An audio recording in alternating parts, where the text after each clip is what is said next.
saya tidak mengenal itu, dan sekarang kita pertegas.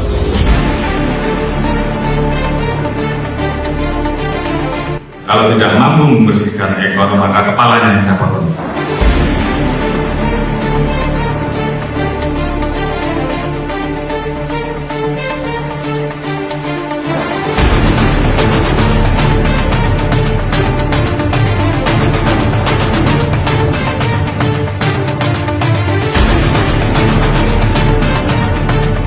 Bikin shock, Ferdy Sambo mengamuk di Makobrimob, tebar ancaman bakal buka borok Polri jika jadi tersangka. Sebelum lanjut, jangan lupa untuk like, follow, subscribe, dan share, karena berbagi itu indah.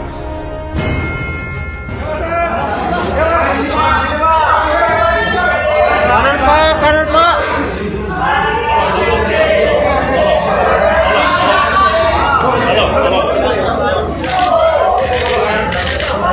Mengagetkan, akun Twitter @agle_ben menyuitkan tentang kondisi Ferdy Sambo ketika sedang diperiksa. Katanya Ferdy Sambo mengamuk dan berteriak serta mengancam akan membongkar semua yang ia tahu jika ditetapkan sebagai tersangka. Di sisi lain, akun Twitter buronan Polri juga pernah menyuitkan tentang Ferdy Sambo yang merupakan bendahara mafia judi online, tetapi keterangan tersebut belum tentu kebenarannya. Sedangkan Baradae dalam pengakuannya, mengatakan bahwa tidak ada adegan tembak antara dirinya dengan Brigadir J, sehingga adegan baku tembak itu adalah rekayasa semata. Baradae juga berkata, bahwa banyak keterangan bohong yang ia ucapkan. Kasus kematian Brigadir J bisa saja menjadi bom waktu bagi Polri, semua kebusukan-kebusukan Yanak ada di dalamnya lambat laun akan terbongkar. Tentu saja, pengusutan kasus kematian Brigadir Nofriansyah Yosua Huta Barat alias Brigadir J makin menarik sorotan publik. Banyak spekulasi bahkan asumsi liar yang berkembang di tengah masyarakat tentang siapa dan apa sebenarnya motif pembunuhan tersebut. Terkait masalah ini, salah satu akun Twitter bernama @agle_ben bahkan membuat cuitan yang juga menarik perhatian banyak pihak. Ada beberapa cuitan yang diposting @agle_ben, mulai dari desakan kepada Presiden Jokowi untuk mengganti Kapolri hingga tentang kondisi Irjen Ferdy Sambo di Makobrimob. 10 menit YG lalu ada YG bilang ke aku bahwa Sambo mengamuk di sebuah ruangan, sambil berteriak, dia menebar ancaman untuk membuka semua YG dia tahu jika ditetapkan sebagai tersangka. Makanya dibawa ke Makobrimob. Apa benar ceritanya ini Pak Kapolri? Listio Sigit, cuitnya. Lalu pada cuitan terbarunya, @agle_ben menyinggung soal satuan tugas yang dikepalai oleh Irjen Ferdy Sambo. Begini cuitannya. Satgasus Polri YG dikepalai oleh Sambo ini adalah tim penebar teror. Dihuni oleh sekelompok polisi barbar. Tapi Kapolri terkesan membiarkan. Maka, untuk membersihkan institusi ini dari para bajingan berseragam, Presiden Jokowi harus ganti Kapolri Listio Sigit, tulisnya.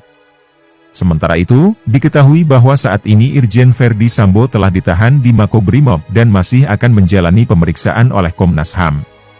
Di samping itu, Menko Polhukam Mahfud MD menyebut akan ada satu tersangka baru dalam kasus ini. Tim Sus bentukan Polri atas kasus ini juga telah menyampaikan bahwa pihaknya akan mengumumkan siapa tersangka selanjutnya yang dijadwalkan pada Rabu, 9 Agustus 2022 hari ini. Lebih lanjut, dalam pembunuhan berencana Brigadir Joshua mengarah ke Ferdy Sambo, Mabes Polri, mohon bersabar dulu. Dengan ditetapkan menjadi tersangka 2 ajudan Irjen Ferdy Sambo dan istrinya, Putri Chandrawati terkait pembunuhan berencana terhadap Brigadir Joshua. Kini dalam pelaku pembunuhan Brigadir Joshua sudah mulai terbongkar alias mengarah ke Irjen Ferdy Sambo. Belum lagi Irjen Ferdy Sambo saat ini sudah dilakukan penahanan perihal kasus pelanggaran kode etik. Perihal perkembangan kasus tersebut, Kabag Penum Polri, Kombes Nurul Azizah mengatakan agar semua pihak bersabar atas perkembangan penyidikan penyebab kematian Brigadir Joshua, termasuk dalam pelaku pembunuhan Brigadir Joshua. Kasus Brigadir Joshua. Mari kita terus bersabar dan Polri berkomitmen menangani kasus tersebut secara profesional, akuntabel, dan transparan, kata Kombes Nurul di Mabes Polri, Jakarta Selatan, Senin, 8 Agustus 2022. Kombes Nurul juga meminta agar masyarakat bersabar dan tak berspekulasi kemana-mana terkait kematian Brigadir Joshua. Sebab, kata dia, Pada saat penyelidikan dan penyidikan rampung dilakukan tim sus bentukan Kapolri, barulah kasus tersebut akan dibuka semuanya ke publik. Jadi kita harus bersabar, dari pihak tim sus nanti akan menyampaikan semuanya, tegasnya. Sementara itu, IPW sebut Satgasus yang diketuai Ferdi Sambo sebagai geng mafia di tubuh Polri. Ketua Indonesia Police Watch, IPW, Sugeng Teguh Santoso menyebut adanya sebutan geng mafia di tubuh Polri. Geng mafia itu menurut Sugeng adalah satuan tugas khusus, Satgasus, yang diketuai oleh Kadif Propam nonaktif Ferdi Sambo. Sugeng menyebut geng mafia ini memiliki kekuasaan dan kewenangan yang cukup besar. Namun, mereka menyalahgunakan keperuntukan wewenangannya tersebut. Ini yang menjadi catatan saya, bahwa di dalam kepolisian diduga terdapat geng mafia, yang memiliki kekuasaan yang cukup besar atas kewenangan yang diberikan, tetapi kemudian wewenang tersebut disalahgunakan. Kami mendeteksi bahwa beberapa nama tersebut masuk di dalam satu tim yang dinamakan Satgasus. Ini diketuai Ferdi Sambo dan beberapa orang juga terlibat, kata Sugeng. Sugeng mengatakan di dalam Satgasus tersebut termasuk di antaranya tersangka Baradae dan Brigadir R. Sebelumnya, Inspektorat Khusus, Irsus, juga melakukan pemeriksaan terhadap 25 personel polisi terkait kematian Brigadir J. Menurut Sugeng, dari 25 personel Polri tersebut juga masih dimungkinkan masuk dalam Satgasus tersebut. Ada Baradae, Brigadir Riki bagian dari Satgasus, kemudian yang ditangkap dan ditahan dari 3 Polres Jakarta Selatan dan 1 dari Polda Metro Jaya juga dari Satgasus. Nah, harus diteliti 25 orang ini apakah kemudian juga dari Satgasus. Saya duga masih ada kelompok lain, jelasnya. Mengenai 25 personel Polri yang diperiksa oleh Irsus tersebut terkait pelanggaran kode etik dalam penanganan kasus Brigadir J. Bagi Sugeng, kasus ini telah menunjukkan adanya satu solidaritas ngawur. Jadi tindakan pelanggaran kode etik ini terstruktur, masif dan sistematis, katanya. Sugeng lantas menjelaskan lebih lanjut, letak sistematisnya terletak pada penghilangan sepaket barang bukti. Sementara itu, disebut terstruktur karena melibatkan Jenderal Bintang 2, sampai pada Tamtama. Adapun disebut bahwa kasus Brigadir J ini masif karena melibatkan berbagai kesatuan. Jadi saya melihat sepertinya ada geng ini, dalam tanda kutip geng kejahatan di institusi kepolisian, tegas Teguh. Diwartakan Tribun News sebelumnya, Sugeng meminta Polri agar mempidanakan Ferdi Sambo terkait ketidakprofesional dalam olah TKP kasus tewasnya Brigadir J. Sugeng pun menganggap, jika Ferdi Sambo terbukti melakukan ketidakprofesionalan maka menurutnya tidak cukup dihukum dengan proses etik tetapi perlu adanya proses pidana. Penempatan Ferdi Sambo di Makobrimob adalah untuk melancarkan proses pemeriksaan Irsus, Inspektorat Khusus, maupun Tim Sus. Pemeriksaan saat ini diketahui adalah terkait dengan pelanggaran kode etik berat yaitu merusak TKP dan menghilangkan bukti, pistol, proyektil, dan lain-lain. Dalam pelanggaran kode etik tersebut juga termasuk perbuatan pidana yaitu melanggar pasal 221 KUHP Yungto pasal 233 KUHP dengan ancaman penjara 4 tahun, katanya.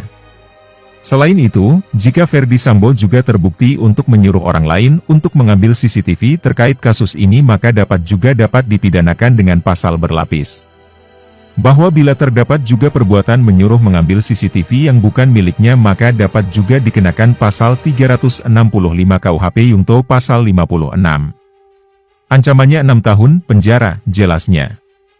Lebih lanjut, Ferdi Sambo ditahan, Kapolri akan umumkan langsung tersangka baru penembakan Brigadir Yosua.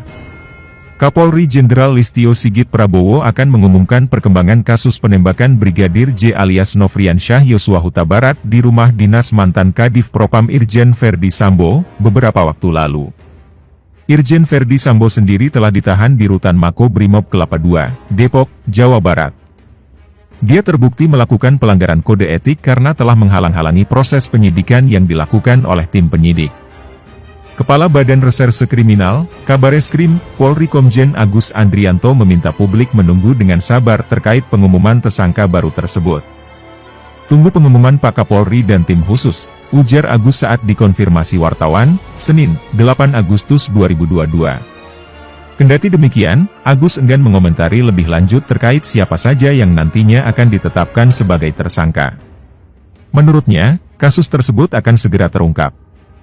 Insya Allah tuntas, singkatnya. Sebelumnya, tim khusus, Tim Sus, Polri langsung melakukan penahanan terhadap Baradae alias Richard Eliezer pasca ditetapkan sebagai tersangka kasus penembakan Brigadir J alias Nofriansyah Yosua Huta Barat. Adapun saat ini Baradae telah ditetapkan sebagai tersangka tewasnya Brigadir Yosua. Dia dijerat dengan pasal 338 Jo pasal 55 dan 56 KUHP. Terbaru, ajudan istri Irjen Pol Verdi Sambo, Putri Chandrawati, yakni Brigadir Riki Rizal juga ditetapkan tersangka pasal pembunuhan berencana oleh tim khusus Polri. Brigadir Riki diduga terlibat dalam kematian Brigadir J atau Brigadir Nofriansyah Yosua Huta Barat. Direktur Tindak Pidana Umum, Dirtipidum, Mabes Polri Brigjen Pol Andi Rian Jajadi mengatakan, adapun Brigadir Riki tak hanya ditangkap, melainkan sudah ditahan dan mendekam di Bareskrim Polri. Ditahan, bukan ditangkap lagi, ujar Andi saat dikonfirmasi wartawan, Senin, 8 Agustus 2022.